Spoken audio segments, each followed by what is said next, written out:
So thank you for the opportunity to participate in this conference. Oops. Here we go. This paper, per your question, is part of a broader research agenda about understanding the organizational and locational drivers of the inventor-gender gap. This is a new research area I've been working on in the last 5 years with the help of a National Science Foundation grant. So I'm one of the observations that Ben Jones described yesterday, these researchers that are pivoting into new areas, and we learned that you could have a penalty, but to compensate for that, you can compensate for that with a good team. So I have a very good team. You can see there Fiona Murray at MIT, very much an incredible gender scholar. And for this particular paper that I'm going to present today, I have a wonderful co-author, Luca Hughes. He's a PhD candidate at MIT, Sloan, and he's working on the intersection of entrepreneurship and AI. All the errors are my own, so he's a fantastic co-author. The motivation is easy, right? Unfortunately, there is a very large and persistent inventor-gender gap. Even when you look at very recent patents in the US, 2020, only 11% of all the inventors are women. Only 9% of the patents are generated by women. And this gender gap is very persistent. It will take a very long time, more than 100 years to get parity in the best of them, the female share of new inventors. Is happening across countries. And what we know is that a lot of the policy narrative has been about we don't have enough women with STEM skills. However, this is not simply a STEM skill problem. The large number of missing female inventors is because we are underutilizing highly skilled STEM talent. For example, the female share of STEM PhDs is much higher, 36%, right? In prior work, I have looked at different drivers of these missing female inventors, including the role of universities, the role of advisors. But today, I'm going to get closer to some of my prior research on the geography of innovation. And I'm going to be looking at, together with Luca, the role of location. We're going to ask, are women, female inventors geographically constrained, meaning that they travel less? And if so, is this going to affect the geography of their teams? And could this also be affecting the quantity of their patenting? And I'm going to try to conclude with some implications for the work from anywhere debate that is so prominent these days. So we know that employed mothers spend 50% more time taking care of children than the fathers. There is also large evidence that women are geographically constrained in their jobs, meaning that they have higher costs of traveling, in part associated with mother preferences for flexible work hours due to family responsibilities. And we know the great work that Claudia Goldin has done on this topic. There is a lot of evidence that women travel less. They have shorter distance work trips. They also are willing to accept lower wages in exchange for shorter commuting to work. And if so, if we have plenty of evidence that women are geographically constrained, relative to men, then what we're going to suggest is that they will rely more on the geographical proximity of co-inventors in order to innovate. And these are the hypotheses that we're going to look at. Women will be more collocated with a team of co-inventors than men, especially when they have family obligations. We don't observe whether they are mothers, so we're going to proxy for that using age. We're also going to look at that whether or not team collocation is greater in industry clusters, and if so, females will be more likely to locate in clusters in order to compensate for the geographical frictions. And finally, there may be costs associated with participating in these multi-city teams. And we argue that these costs are going to be greater for women, given these frictions, so they may be more likely to exit patenting if they're engaging in this more dispersed team. Now, why do we care about team collocation of inventors?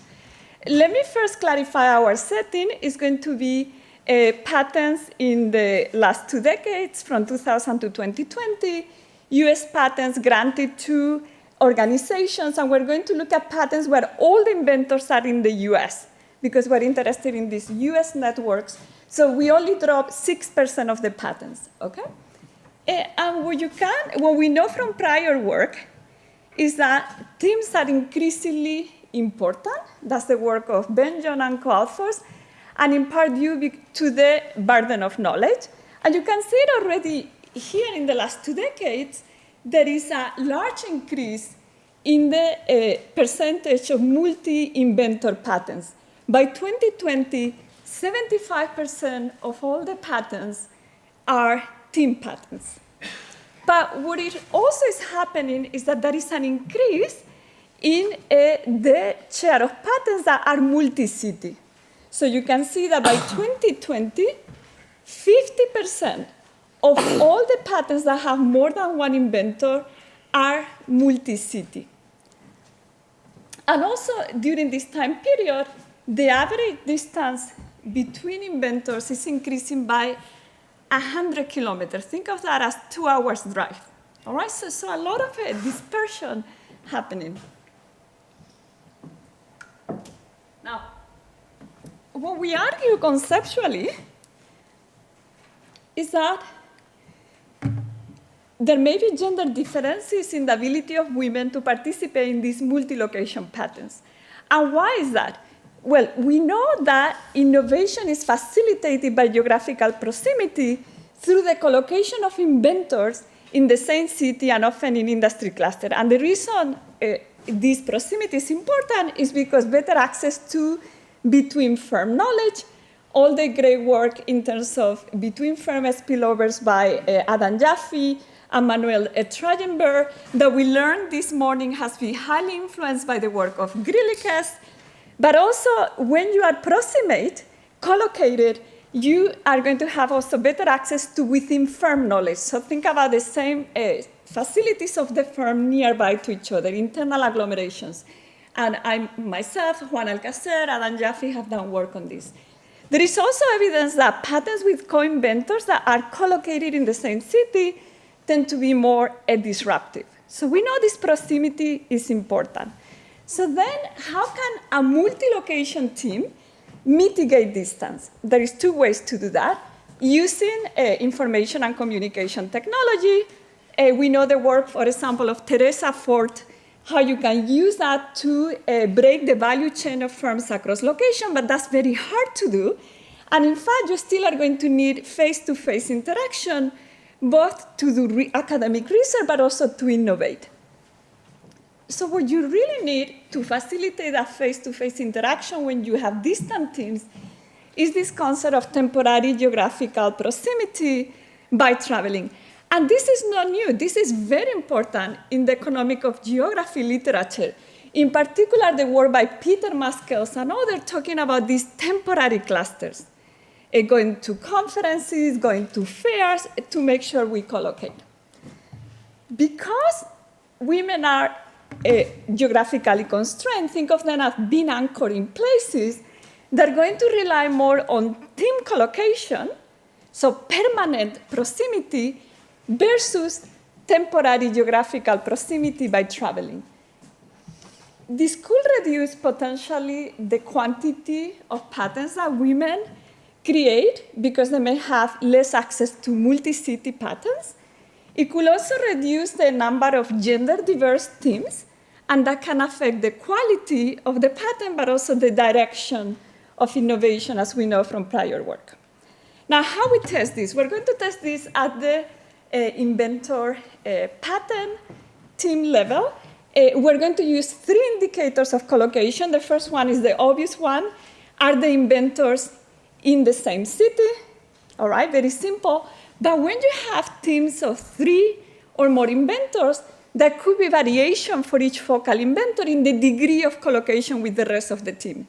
So we are going to introduce this novel indicator that is accounting for that. For example, if you have 3 inventors, 1 alone and 2 collocated, the 1 alone has 0% collocation. The 2 in the same city have 50% collocation each. And then the third one is a well-known one, is the average distance between the inventors in a team in kilometers. I'm going to focus mostly on the second one, but all the results I'm going to show you hold for each of these 3 alternative measures of proximity between inventors. The model is very simple. A team collocation as a function of gender, team size. We're going to control for issue year of the patent, the technology class fixed effects, the location of the inventor, and then organization fixed effects. All right? Now, what do we learn? As I mentioned earlier, female inventors have higher collocation with the team than males. For example, the probability of a female inventor to be in a single city patent is 2 percentage points higher than the male inventors when we don't control for organization fixed effect. Once we control for the firm, the degree, this gap in gender collocation declines a little bit, and it's going to be 1 percentage point. The same thing happens when we look at the share of collocation with the team. So basically, what this is telling us is not only that female inventors are more collocated with the team, but also the fact that when we include organization fixed effect, the gap declines means that these female inventors are sorting into firms where it's easier to collocate. It's easier to work with nearby inventors. This could be smaller firms. This could be firms that have a single location, and so on. We have the same finding when we look at the first patent versus non-first patent. So this is not about learning to patent. When I interact the female inventor variable with the issue year here to see a little bit the trends over time, what we learn is that for both the female and the male inventors, team collocation declines over time by 4 percentage points. And this is perhaps not surprisingly, this is facilitated by information and communication technology, by reduced travel time, so we're not surprised about that. But what you can also see is that the gender gap in collocation is persistent. So these geographical frictions don't seem to be solved with the current information and communication technology that we have. We then ask, how does team collocation relate to the age of the inventor? Because we're going to use age to try to infer the probability of whether or not you have family considerations. So we're going to introduce the age at filing the patent, and also we're going to interact the gender with the age. Age at filing is sourced from fantastic work and data set created by Adam, Jaffe, and co-authors, so thank you for that. And in our sample, the mean age at filing is going to be 44. We also know from the MBR natality birth data that the age of first-time mothers that have a master or a PhD is 32, so that's what we're going to use for the cutoff, or low versus high probability of having family considerations. Oh, so that changed a little. It looks better on my slides, okay? But basically, I want you to focus on the interaction between age at filing and female inventor, and you can see that that interaction is positive and significant, meaning that this positive gap in collocation between the female and the male inventor increases with age, which is consistent with as women have family obligations, they are forced to be more collocated to work with nearby inventors. To see this better, what we do now is that we're going to break the age variable into 9 bins. And what it was very surprising to us to find is actually when women are young, less than 32 years old, low probability of having family considerations, they're actually less collocated than the male inventors. Their team are more dispersed. It's only after, when they have these family considerations, that they are going to become significantly more collocated with the team. In contrast, the male inventors, the degree of collocation decreased continuously with age. So this is, again, consistent with women having these geographical frictions potentially related to family consideration. We try to explain what is driving this. We find the same pattern when we look at new inventors versus repeat inventors. We then also try to look at potentially what it may be happening is that female inventors are sorting themselves into industry clusters where there is density of inventors and they can find the optimal team nearby. So we're going to look at what happened in these top industry clusters. So where are the inventors? I showed you that patents are becoming more geographically dispersed. However, when we look at the top clusters for each technology, based on, and we're going to look at the top 10 cities by patent count, that also has some specialization in patenting. What we find is still the case that there is high concentration of inventors in this top cluster. More than 50% of the patents continue to be in these top clusters. And actually, over time, there is a very small decline in the share of patents in clusters, which suggests that the patents that I showed you before about the very large increase in the number of multi-city patents may be due to inventors in different clusters trying to connect. All right? Now, here is the first set of evidence that because there is a lot of density of inventors in clusters, teams are going to be much more collocated for both female and male inventors in those top clusters. For example, if you look at the share of collocation with the team, is 71% in top cluster versus 58% in the non-top cluster, a 13 percentage point difference. As expected, we're also going to see a higher presence of women in top clusters since I can find those inventors nearby, those collaborators nearby. However, even if there is an improvement, for example, in top clusters, the female share of inventors is 13% versus 11% in the non-top cluster, still is very far from parity. So it seems that still women are not choosing location optimally. We should see more women in these clusters in order to counteract the geographical frictions. Here is when we estimate, the model is exactly what I showed you. In the top clusters, inventors much more collocated than in the non-top cluster, but still there is a positive collocation gap between the female and the male inventors, even in these top clusters. What we haven't fully explored in the paper is the within inventor dynamics. What is driving these patterns? And it may be two explanations. One is that imagine a female inventor that suddenly has family considerations. She may try to switch from a multi-city patent to single location patents, but we don't find evidence of that. And the reason may be because it's very difficult to adjust your team.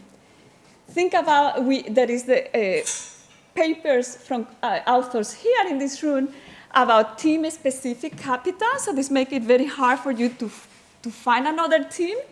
Also because a project may be associated with multiple patents. So for me to find now a team that is more collocated could mean that I have to pivot to different projects, to different areas, and that's hard to do. Instead, and it's my last 30 seconds, what we find is that females are going to, that early in their careers, engage in these multi-location patents are going to be more likely to exit patenting due to these frictions and due to the fact that they cannot adjust the team. What this means for the work from anywhere debate is that in order for people to work from any city, from time to time, they will have to collocate face-to-face. And that requires traveling, temporary geographical proximity. And in this project, we showed you that that's going to be more difficult for female inventors and, in general, for inventors that are facing family obligations. Thank you. Thank you. Okay, well, thank you first and foremost to Mercedes for a super interesting paper that got me thinking about a lot of interesting things, as you'll see in a moment. It's a delight again to be here. 10 minutes. 10 minutes, yes, great. Okay, so or perhaps at least a motivation for this paper, I think is a super interesting graph from earlier work that Mercedes and Fiona did as a part of this agenda. And so just, this is not from their paper as evidence, this is me drawing on my laptop, but I replicated it the best I could just to be clear. So over the past, over this 15-year span, kind of moving through the interesting trends. One is that the female share of the STEM bachelor supply, labor supply, is relatively stable. Now that's super interesting in and of itself, but not something we're really going to think about for the moment. The particularly interesting thing is that the female share of STEM PhDs has grown by about 10 percentage points over this period. Whereas, and if we think of this as kind of a stepwise process of humans moving through bachelor's, PhDs, and then some fraction becoming inventors, we don't see some kind of growth that one might expect in the share of new inventors that are female. Now, of course, we should expect some lag because you have to do a PhD, and then Joel's talk in the 2 days yesterday was all about it. There's a lot of learning and skills that need to be developed in between PhD and inventor, but perhaps the 3 percentage point gain is not enough, and there's some frictions or something going on there that's sort of filtering this out. And one high-level thing just to say is one thing I like about this general agenda of Mercedes is the sort of trend of education economics and innovation economics starting to merge, which I think is super exciting. And so more people moving further backward into the high-skilled training labor supply and connecting that to inventions is, I just think, a very promising and exciting place to be. Just to summarize again the paper, I think again the core idea of this is a very nice one in our world of not being sure what words mean. This is a nice thing to study because collaboration has a very fundamental economic meaning of in my head it's a merger. Two producers are deciding to merge and produce a thing. And so the choices about inventors of who they collaborate with is going to reveal differences, the way different inventors choose to collaborate or merge is going to reveal differences in the way that they experience the costs and benefits of that merger. And we're going to, Mercedes is going to estimate regressions that look like that right there, which is what she showed. And the thing they're going to see in all the different specifications is that a positive effect, which is going to tell us that conditional on these fixed effects and conditional on team size, female inventors are more co-located, they're more close geographically speaking with their team, and that differential is moderated intuitively but clearly by things that we expected to moderate, including age and the features of a cluster, a technological cluster. Now, as context, I've developed a rule of thumb of engaging with regression formulas lately, which is either, it's very blunt force, but it's kind of if you're going to live in a world with controls, put in all the controls. Get them all in there and go crazy. Use the ML state of the art of the day and live a life of conditional independence. The other world, which I was taught by Zvi, is no controls. And this came from my life of trying to estimate production functions and reading Griliches, Murray, 1986, and realizing the downsides of putting panel fixed effects in producers' production functions, and you're identifying off of very weird slices of the data. So those two things in my mind have now led me to, anytime I see controls now, Zvi has told me to take them very seriously. And looking at this, the thing that jumped out to me was this team size control, thinking okay, it's very intuitive as to when I first read, I was of course we want to control for that. But I think that there's interesting variation in there, and that's maybe not something we want to necessarily control for. And so because Patton's view is just so wonderfully easy to use, I just quickly downloaded the data and made a graph. And so this graph is the team size of the inventors, which is what is the control, and the y-axis is the share, the female share of the team. Now, there is a correlation here. Based on the general takeaway of the paper, I thought it went one way, And then I made the graph, and it goes the other way. Now, I went back and reread the paper, and this statistic is in the paper.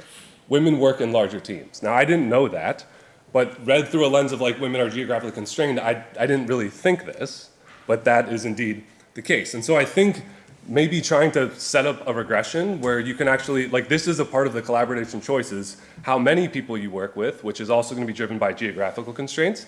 And so I think you can directly test for the role without having to remove that interesting variation.